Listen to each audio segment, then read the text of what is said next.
Olá, bom dia, Deus te abençoe. Deus abençoe a tua casa nesta manhã de sexta-feira, dia 5 de janeiro do ano de 2024, do nosso Senhor Jesus Cristo. E este é o dia que o Senhor fez. Nele nós vamos nos alegrar, porque temos colocado nele a nossa esperança, depositado nele toda a nossa confiança. Glória a Deus por isso.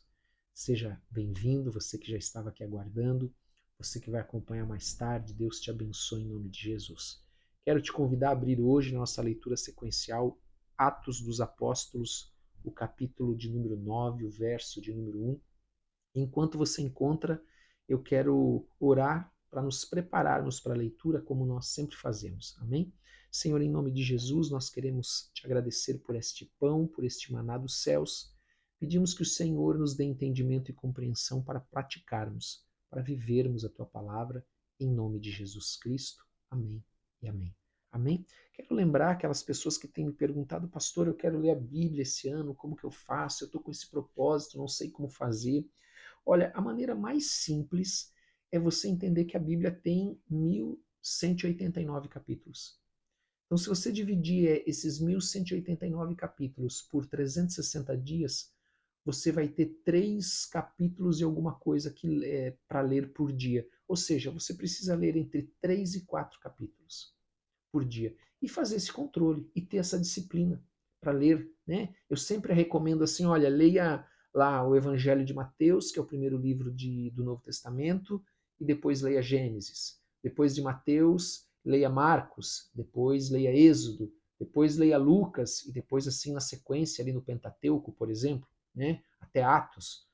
E aí depois você vai ter aí que ir fazendo algumas compensações, eu sempre digo isso, porque veja, você vai ter alguns capítulos longos, como o Salmo 119, que tem 175, se não me falha a memória, versículos. É, então, ele é um capítulo longo do livro de Salmos. Então, no dia que a leitura está gostosa, no dia que está rendendo, leia um pouco mais, né? Fique com crédito, e você vai ver que em um ano você vai terminar de ler a Bíblia, vai ler toda a Bíblia. E se você levar também um ano e um mês, um ano e 2 meses, já é bênção também. Não faz diferença, amém? Vai ser bênção do mesmo jeito. Mas sempre tendo essa disciplina de ler a Bíblia todo dia, porque ela é como aquele maná que o Senhor mandava para o seu povo todo dia eles tinham que sair das suas tendas e recolher o maná.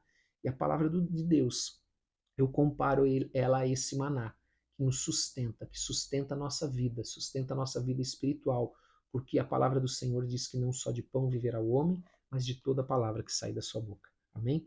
Lembrando que o meu WhatsApp está aí na descrição, você que precisa de atendimento, nós temos esse ministério como pastor, como igreja, de apacentar, de cuidar das ovelhas do Senhor, por isso que a igreja se chama aprisco.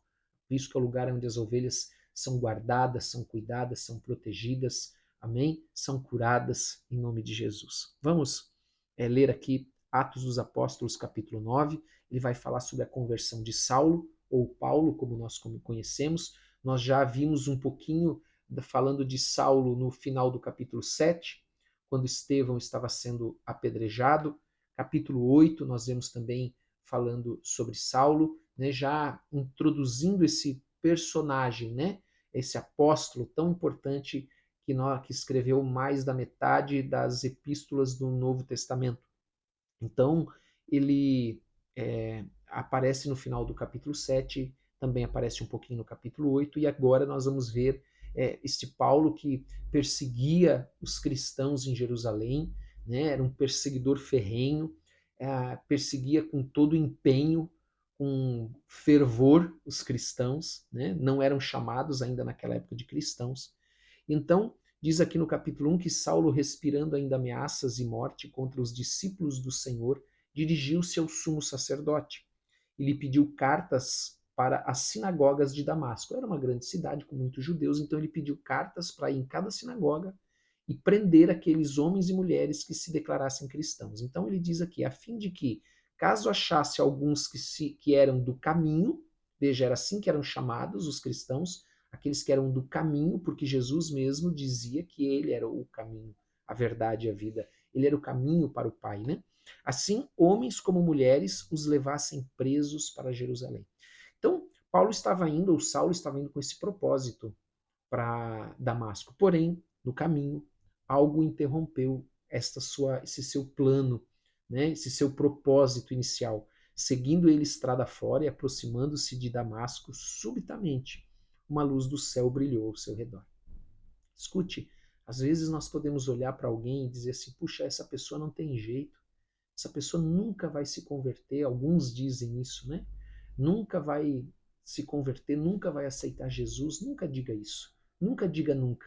Amém? Nós vemos aqui um homem que perseguia a palavra grega que é usada lá no capítulo 8 para que Paulo Paulo perseguindo os cristãos. Ah, diz que Paulo, por exemplo, foi depositada as roupas das testemunhas que apedrejaram Estevão aos pés dele. Então, a palavra que é usada ali para perseguir, para ir atrás desses discípulos, é uma palavra como uma fera que caça as presas, sabe? Que vai buscar destruição, destroçar as presas. É uma palavra muito forte grega usada ali, que é usada e encontrada em outros textos com este sentido que eu estou contando para você aqui. E aqui nós vemos então que um homem que tinha esse perfil, ele é interrompido, seu caminho é interrompido. É interrompido porque uma luz brilha no céu. E eu creio que a luz pode brilhar na vida de todo homem. Amém? Essa luz é os seus olhos serem abertos, o seu entendimento ser aberto, os seus olhos espirituais serem abertos e essa pessoa reconhecer Jesus como seu único e suficiente Senhor e Salvador. E aqui, quando essa luz brilhou no céu, e caindo por terra ouviu uma voz que lhe dizia: Saulo, Saulo, por que me persegues? Era Jesus falando com ele. Ele perguntou: quem és tu, Senhor? Imediatamente ele reconheceu que era o Senhor. E a resposta foi: eu sou Jesus a quem tu persegues. Mas levanta-te e entra na cidade, onde te dirão o que te convém fazer. Os seus companheiros de viagem pararam emudecidos, ouvindo a voz, não vendo contudo ninguém. Então se levantou Saulo da terra e, abrindo os olhos, nada podia ver. E, guiando-o pela mão, levaram-no para Damasco. Esteve 3 dias sem ver, durante os quais nada comeu nem bebeu. Então nós vemos aqui que durante 3 dias Paulo não enxergava. Paulo ficou em jejum por 3 dias, depois de ter tido esse encontro com Jesus, aquele que ele perseguia, aquele que ele caçava os seus discípulos. Ele agora tem um encontro com Jesus. Então, amados, nada é impossível para o Senhor. Amém? Por isso que eu disse, nunca diga nunca. Cuidado com o que você fala, cuidado com o que sai da tua boca. Amém? Use a tua boca para abençoar, não para amaldiçoar, não para jogar maldição, peso, fardo, carga sobre as pessoas. Amém? Dizendo, não, esse aí nunca vai se converter. Nunca fale, nunca diga nunca. Amém? Cuidado com o que sai da nossa boca. Nossa boca deve ser usada como um manancial de água doce, não de águas amargas. Amém? Em nome de Jesus, os frutos que nós, como árvores de Deus, temos que produzir são frutos bons, doces. Amém? A palavra de Deus diz que uma árvore boa produz bons frutos, uma árvore ruim, maus frutos. E aí, quando ele foi para Damasco, ele ficou 3 dias lá. Ora, vi em Damasco um discípulo chamado Ananias. Disse-lhe o Senhor numa visão: Ananias, ao que respondeu: eis-me aqui, Senhor. Então o Senhor lhe ordenou: dispõe-te, vai à rua que se chama direita, na casa, essa rua existe até hoje, em Damasco, e na casa de Judas, procura por Saulo, apelidado de Tarso, pois ele está orando. E viu entrar um homem chamado Ananias e impor-lhe as mãos para que recuperasse a vista. Então o que o Senhor fala? Primeiro que Ananias era um dos principais cristãos, amém? Em Damasco. Então o Senhor aparece para Ananias e diz: olha, é para você ir lá impor as mãos sobre Paulo, sobre Saulo, e eu já falei com ele. Eu já mostrei para ele que vai vir alguém chamado Ananias impor as mãos sobre ele para que ele recupere a visão, porque ele não está vendo. Ananias, porém, respondeu: Senhor, olha bem, Ananias conhecia a fama de Paulo. Ananias, porém, respondeu: Senhor, de muitos tenho ouvido a respeito desse homem, quantos males tem feito aos teus santos em Jerusalém. Então aqui eu volto a reforçar para você, para o Senhor nada é impossível. Amém? Aqui Ananias está dizendo: olha, eu já ouvi tanta coisa ruim dessa pessoa, e o Senhor está dizendo que agora ele se converteu. É isso mesmo. Agora ele se converteu. Amém? E para que aqui diz assim: quantos males tem feito aos teus santos em Jerusalém? E para que trouxe autorização dos principais sacerdotes para prender a todos os que invocam o teu nome. Mas o Senhor disse: vai, porque este é para mim um instrumento escolhido, para levar o meu nome perante os gentios e reis, bem como perante os filhos de Israel, pois eu lhe mostrarei quanto lhe importa sofrer pelo meu nome. Amém? A palavra do Senhor também diz que aonde abundou o pecado, superabundou a graça. Amém? Então, aonde você olha e vê, puxa, é um grande pecador. Amém? Esse ali. É um homem que o pecado abunda. Então, a graça de Deus ela vai superabundar em nome de Jesus e ele vai se converter. Então, Ananias foi e, entrando na casa, impôs sobre ele as mãos, dizendo: Saulo, irmão, já chamou ele de irmão, o Senhor me enviou a saber o próprio Jesus que te apareceu no caminho por onde vinhas. Olha como Deus é um Deus de revelação. Amém? Que coisa extraordinária. Para que recuperes a vista e fiques cheio do Espírito Santo. Então ele não veio só abrir os olhos de Saulo, mas ele veio orar para que ele recebesse o Espírito Santo. Imediatamente lhe caíram dos olhos como que umas escamas e tornou a ver. A seguir levantou-se e foi batizado. Eu creio que essas escamas que caíram dos seus olhos, ela é uma figura, né, que de fato caiu, mas ela é como uma figura daquelas escamas que impediam o antigo Saulo, o velho homem, de enxergar em Jesus Cristo o Messias e o Salvador. Amém? E depois de ter se alimentado, sentiu, desculpe, a escama tornou a ver, a seguir levantou-se e foi batizado. E o batismo era uma declaração pública, porque eles eram batizados e todos viam que a pessoa estava se batizando, confessando a Jesus como seu Senhor e Salvador, arrependido dos seus pecados.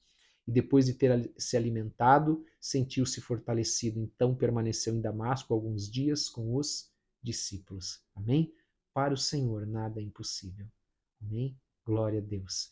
Creia aí que o Saulo, o teu Saulo, né? Ele é um instrumento escolhido de Deus. Creia nisso em nome de Jesus. Amém? Vamos orar? Pai, em nome de Jesus, nós queremos te agradecer nesta manhã. Pedimos que o Senhor nos dê, nesta manhã, do teu Espírito. Queremos te dar toda a honra e toda a glória, nos prostrar aos teus pés. Reconhecemos que não há Deus semelhante a ti. Pedimos perdão pelos nossos pecados, assim como nós temos perdoado a quem nos tem ofendido.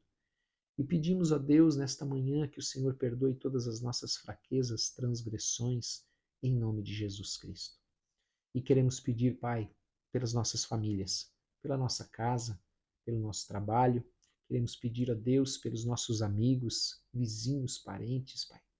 Pedir a Deus que o Senhor possa ter um encontro com eles, em nome de Jesus. Que eles possam ter um encontro com o Senhor, em nome de Jesus. Um encontro onde as escamas dos seus olhos vão cair, onde eles vão se prostrar diante de ti, se colocar de joelhos diante do Senhor e dizer: quem és tu, Senhor? Para que possam confessar que Jesus Cristo é o único e suficiente Senhor e Salvador, porque para o Senhor nada é impossível. Colocamos a Deus, cada um deles, clamando pela salvação das suas almas, Pai. Clamando para que o Senhor tire toda a dureza do seu coração, que o Senhor coloque um coração novo, que o Senhor, como nós já oramos, abra os olhos, mas também tire a cerviz dura, o orgulho, a soberba, em nome de Jesus. Meu Deus, nós clamamos por cada um deles, Senhor, para que o Senhor os abençoe com toda sorte de bênçãos, Pai. Que o teu Espírito possa convencê-los do pecado, da justiça e do juízo, em nome de Jesus. Possa abrir o seu entendimento para as coisas espirituais e que eles possam se arrepender dos seus pecados, confessar a Jesus Cristo como seu único e suficiente Senhor e Salvador, converter os seus caminhos andando na tua palavra. Pai, nós oramos para que eles não apenas, Senhor, entreguem a sua vida para Jesus, mas eles sejam como Paulo, cheios do Espírito Santo. Homens e mulheres poderosamente usados para o Senhor, pelo Senhor, instrumentos escolhidos por Ti, em nome de Jesus, para pregar a Tua palavra, para que o Evangelho das Boas Novas sejam anunciado em todos os lugares, em nome de Jesus Cristo. E Pai, nós pedimos, cobre as nossas vidas, as nossas famílias com o sangue de Jesus, dá ordem aos Teus anjos para nos proteger e nos guardar de todo mal. Cerca as nossas casas com os Teus anjos, Pai. Abençoa cada família aqui representada, Senhor, com toda sorte de bênçãos. Abre os céus e derrama bênçãos sem medidas, em nome de Jesus, Senhor. E que nós possamos cada dia mais ter fome e sede de Ti, em nome de Jesus. Amém e amém. Amém. Glória a Deus. Não esqueça, meu WhatsApp está na descrição, você que precisa de atendimento. Não esqueça também que hoje às 22 horas nós temos a oração da noite. Amém? E que você tenha um dia abençoado, uma sexta-feira abençoada. Que o Senhor abençoe toda a obra das tuas mãos para que prospere, em nome de Jesus. Eu peço que você, por gentileza, possa dar like, possa compartilhar essa palavra com outras pessoas também e nos comentários colocar o teu pedido de oração, porque nós oramos por todos, você não está sozinho, você não está sozinha, em nome de Jesus. Amém? Um forte abraço para todos, Deus abençoe, em nome de Jesus.